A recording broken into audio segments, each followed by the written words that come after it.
Pope Francis should not be blamed for his failure to mention human rights abuses against Rohingya Muslims during the keynote speech of his trip to Burma, a leading activist in the country has said. International rights groups said the pontiff had missed an opportunity to raise international concerns and that it was disappointing he chose not to mention the Rohingya by name as he appeared alongside Burma's de facto leader Aung San Suu Kyi in the capital Naypyidaw.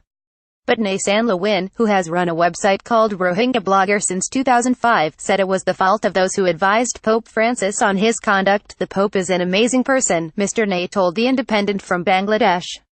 If I have to blame someone I would blame Burmese Cardinal Charles Maungbo. In my opinion Charles Maungbo violated the basic human rights. Pope Francis should condemn the ongoing genocide, Mr. Nay said. In his speech, the Pope called on the government in general terms to respect each group and its identity. Religious differences need not be a source of division and distrust, but rather a force for unity, forgiveness, tolerance and wise nation-building, he said. Mr. Nay also noted that Burmese military chief Aung Hileng said they don't discriminate against anyone based on religion.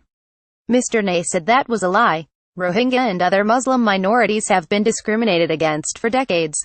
Refugees continue to flee to Bangladesh, which has seen an influx of almost 700,000 refugees since the 25th of August, when Burmese security forces began a campaign against Rohingya villages. The country's military has insisted it is conducting a counterinsurgency clearance operation that was provoked by Rohingya militants' synchronized attacks on 30 security posts in the northern part of Rakhine state. The response has been almost universally condemned by the international community.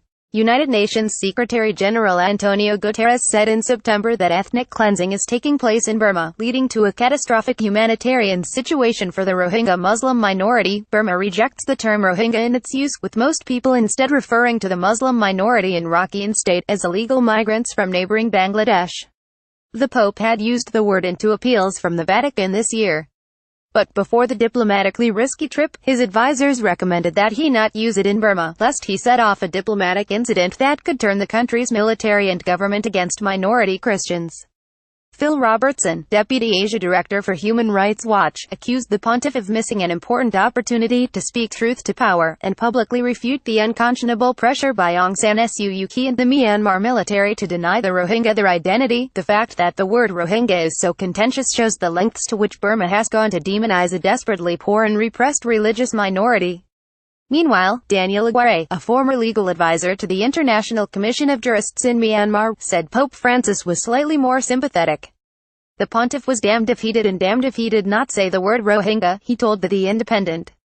Although it is disappointing that he did not refer to the Rohingya by name, his visit brought attention to the human rights violations against them.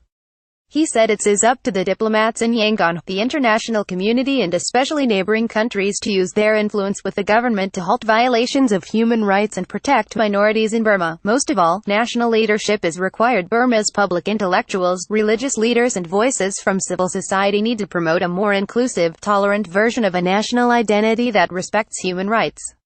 Reuse content.